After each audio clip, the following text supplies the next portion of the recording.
How long a distance is it from the studio to this studio, you think? 26.2 miles? Well, it feels like it. It felt like it. It felt like it. Cramped up a little bit on the way in Careful here. now, don't pull a hammy. Had to sit down and get some water. Yeah. Well, welcome to the Plus, everybody. 9 News Now, every morning now, just after 7 o'clock. So no more 9:15s. We're just continuing the run for you. We're doing things here with the addition of weather and traffic from the studio. So you grab some water. You may need some water today looking at this bold, big sunshine. Yeah, look at that. But just how warm is it going to get? We had a kind of a cooler start to this Tuesday. How about we check in with Dr. Steve Caparata for a look? Good morning, Steve.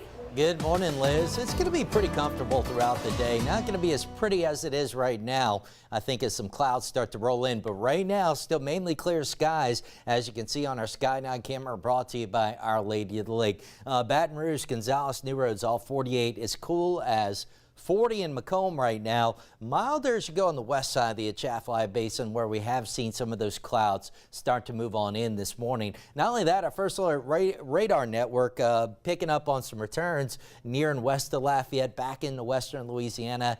I don't think a whole lot of this is making it down to the ground, but as it continues eastward, a couple of raindrops, not completely out of the question here locally, but those rain chances are so small, I've basically got zeros on the board. We'll say less than 10% on your rain chances. Temperature-wise, low 70s at noon, mid to upper 70s for highs, which is very similar to yesterday.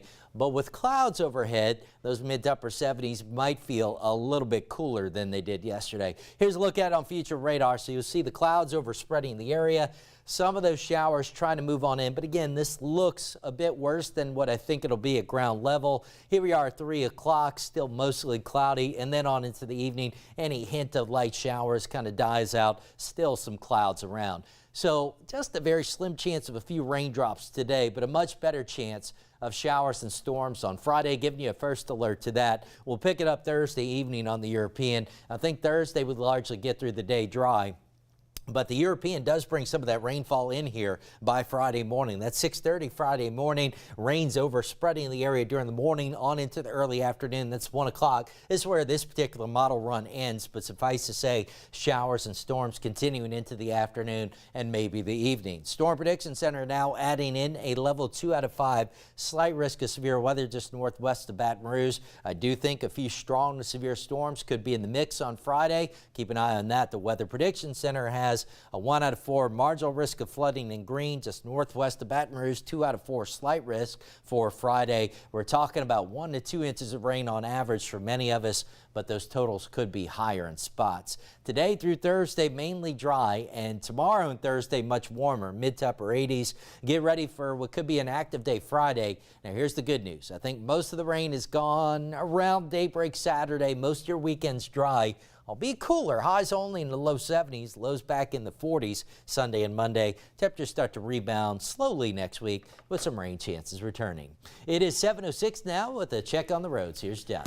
Thank you, Steve. Good morning, everybody. Our Tuesday get-together shows traffic coming out of Denham starting to slow down this morning. Juban itself is bumper to bumper, too, from the interstate northbound to 190. That's a bit of a challenge there. And coming in from Denham Springs, we're solid all the way on the interstate until you get into EBR. 10 starting to back up, too, coming in on the westbound side right before Essen Lane to about College, maybe Acadian. And all of that traffic is our morning rush hour traffic here at 6 minutes after 7 o'clock. There's I-10 east and westbound right near the 10-12 merge as you make your way toward the downtown area. And bridge traffic has gotten okay going outbound, inbound, a little bit of traffic, little slow traffic right there at the 110 merge on the Baton Rouge side of the bridge. 7:07, a lot of morning headlines to recap for you. For that, we go back to Matt and Liz. Seemingly a busy day as we start this Tuesday here in our part of the world. So speaking of those headlines, there's always something involving law enforcement in our area. Sometimes they need your eyes on a certain story, so they kind of send it our way so we can put it out to you. This is one of the ones we're talking about. Crime Stoppers looking for these two folks right here. LSU PD says these two individuals they believe that these two stole somebody's identity to buy ATVs. What? Yeah. So not just like they're not accused of buying something simple, according to LSUPD. Like a pack of gum. They're accused of purchasing an ATV. Yeah. with Okay. using somebody else's information. I got you. Yeah. I got you. Do they look familiar to you? Maybe you're looking at these pictures thinking, well, I think I've seen them. We were not told what store this happened Right. at. We don't know exactly what the purchase was, and we don't know what brand of the ATV it is. All they say is they're looking for these two people who they believe did the alleged crime here. 344 stop is going to be the number to dial. No one's ever going to know who you are. Of course, completely anonymous. Could be eligible for a reward. So make that phone call if you can help them out. And I tell you what, this one as well. Keep the phone number handy.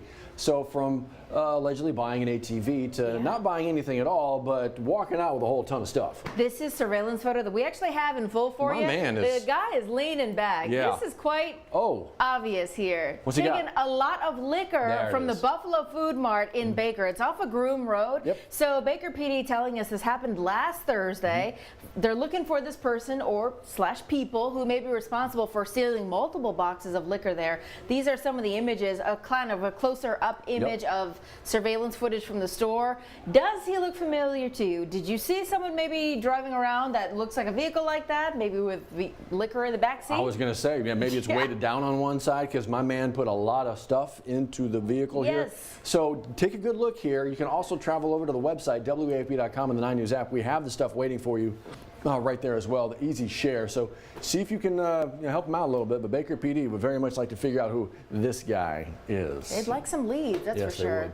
Speaking of leads, we do know, obviously, the suspects that police say are involved with the killing of a pregnant mother, unborn child as well.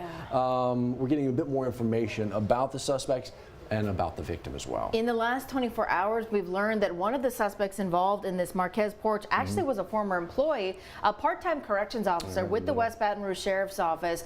As soon as they found out about the arrest, well, they terminated him from that position. We've also learned kind of the timeline of events of what happened, and we've also gotten pictures of the pregnant victim from her family. We're told the victim here, Carisha Johnson, she's only 36-year-old. She was pregnant. She was days away from delivering, apparently.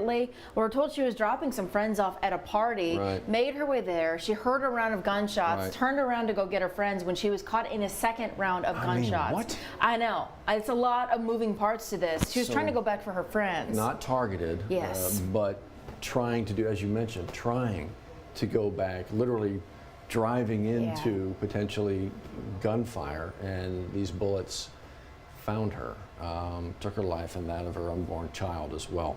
Again, these 3 arrests made.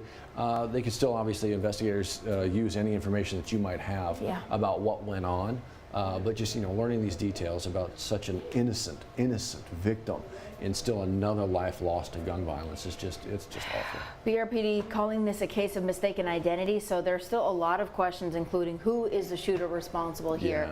If a lot of people were there that night, if you know anything, Matt mentioned this many times before, you can make an anonymous call, report those tips in so their family can at least get some kind of justice here. Okay, as all that's going on, this is going on as well. The deadline has arrived. That one that we've been talking about for weeks now, months now. Tax season began. It has to come to an end at some point. This is the end. We've been reminding you about this day. That's been coming for a while now. April 18th, your taxes will be due 11:59 tonight. If you're thinking, I know I can't get that done, I know I just can't, you can file for an extension, but just know if you're anticipating owing the government some money, you better be ready to pay for that tonight. Pay that right there. It's been interesting for me over the look. I'm approaching 50 years old now, and to watch how taxes and how we file them has changed. I've worked here since we have done 10 o'clock p.m. live shots at like post offices on deadline day, and lines like of cars trying to get the stuff in the mail so we can get the postage, stamp the You don't see a lot of that now because of online filing, but it's been since I've worked here. There's lines to post office trying to get that stuff in. Make sure you get it done. Uncle Sam will finds a way to find the money. So again, deadline 11:59. Get it in. Get it in. There you go. Ooh. Oh, hey, there's a yeah, job that's right. there in West Baton Rouge Parish. Are you looking to become a substitute teacher? Yeah. Well, WBR sure could use that extra set of help here. So if you're interested, you might want to go out to 2750 Westport Drive. It's happening in about a couple of hours now, less than 2 hours. 9 a.m. it's going to start. It's going to be at the West Baton Rouge Convention Center. You got a couple of hours to find out if there's an opportunity for you. You never know. Substitute teaching, I mean, obviously that's a flexible schedule to begin with right there. So maybe that is something you're looking for. Good opportunity. But again, right there across the river, West Baton Rouge Parish. I have conversations about this all the time. I have 3 kids, right? How much is appropriate to share online? I absolutely go one way. I share a lot less than some of my friends. It's just something that my wife and I chose to do. My kids get to kind of form their own digital footprint. But it's really a discussion to have. Because Callie actually spoke with a law expert today talking about how much is it too much when it comes to it. Some of the statistics, they were saying that by the time your kid turns 13, their image has been shared thousands and thousands and thousands of times. That is under the legal age limit for some of the social media apps for the required age. So when you talk about sharing that, when a kid is born, they don't have permission to say, Mom, Dad, you can share my picture. Go ahead and do this. But in some cases, you know, a lot of people love sharing baby announcements, milestones, schools. You're often sharing too much information out with anyone on the internet. It's a good read, a good listen. Talk with the expert right there. Callie's got it all kind of waiting for you. Dr. Steve, you are a parent, you and your wife, couple kids yourself. I'm curious, I mean, look, we're always on right here, but your kids don't have to be. What's your take on social media and sharing the kids? Yeah, I don't know. It's kind of a tough one. I've certainly shared some pictures of my kids on social media before. You know, it's the beauty of social media, right? Is like for family, friends that are out of town, easy way to keep up with your kids and things like that. But all the talk we've had this morning certainly has me rethinking some of that. You just never know. That's the thing. You never know. You have good intentions. Social media connects us, right? That's the beauty of it. It is. It's the outsiders, the outliers you just can't control. That's the dangerous part. Yeah. I guess you can make these things as private as you possibly can, but you never know how much that stuff's going to get broken into, and all of a sudden those pictures are everywhere being used nefariously. Yeah, I don't know. Kind of a fine line. That's why you want to check out Callie's tips and her story. In the meantime, we're following a bunch of other things, including your weather and traffic. We'll have an update in about 10 minutes on WAFB Channel 9. Have a great day.